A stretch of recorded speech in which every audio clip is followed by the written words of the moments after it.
Hello, welcome back to my channel. So today I thought I would make a video answering some questions that I've been seeing in some of my other videos, like my video on the steps to becoming a psychiatrist, and then my most watched video, which is the pros and cons of psychiatry. So I've gotten a couple questions and I thought I would answer them, so I'll just start right away.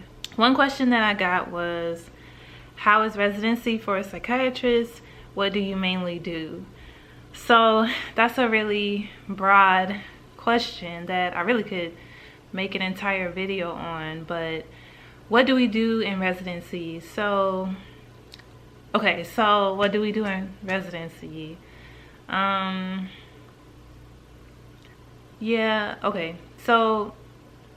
residency is 4 years for a psychiatrist, and it's the time when you train underneath another psychiatrist who has already gone through residency and has more experience than you. So you see patients as if you are their doctor, but you run everything by another doctor who's called an attending physician that has already finished residency and has a license and all of that stuff. So they're a more experienced doctor, or you could call them your supervisor. So they supervise your care of your patients. That's pretty much it. You work as a doctor.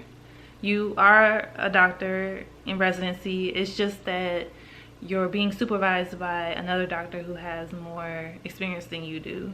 And so you're still in training even though you're a doctor still.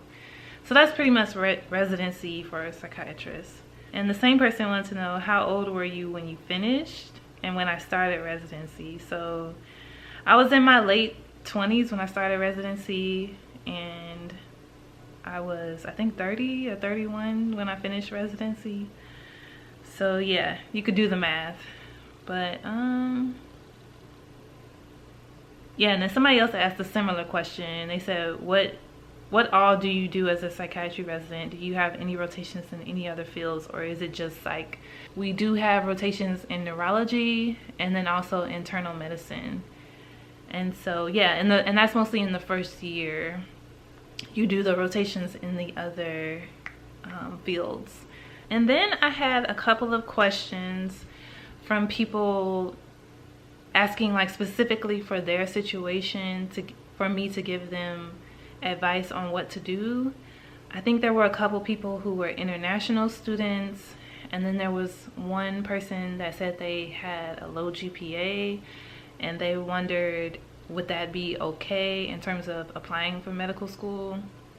So let me just say this generally. I made the video steps to becoming a psychiatrist, just giving like general basic steps on how to become a psychiatrist, but I really can't give you information or advice for specific situations like that. So I would say just do your research. I'm sure whatever issue you have that you think might make it more difficult for you to get into medical school, I'm sure there's somebody that's written an article about it, or I'm sure there's some kind of medical school forum on that where you can ask a question and other people might be able to give you more insight on that who may have gone through those specific situations.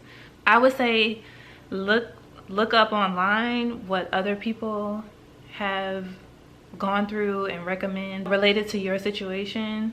And then also I would say you could try going to a medical school that's nearby where you live, and maybe going to the admissions office and seeing if you can talk to someone there, seeing if someone there can give you some insight and tell you what the admissions offices are looking for in terms of GPA and MCAT scores based on like your specific situation, and whether you're an international student or you've had some hardships. Kind of tell them your situation and see if they can give you some advice on maybe some things to do. First look online, do some research online, see what other people have gone through and what they recommend who have gone through similar situations, and then maybe reaching out to the admissions departments at a nearby medical school, talking with someone there, seeing if you can just kind of walk in and talk to someone, or send them an email, or give them a call if they have their information listed on the website, and see what they say. So that's what I would say in terms of that. Yeah, so those are the questions I think I'm going to answer today. Guys, I got my hair done. Don't talk about my edges. I'm trying. I'm not that good at doing edges, but I tried. But yeah, I finally got my hair done. It's really, really, really long. It's like 30 inches probably.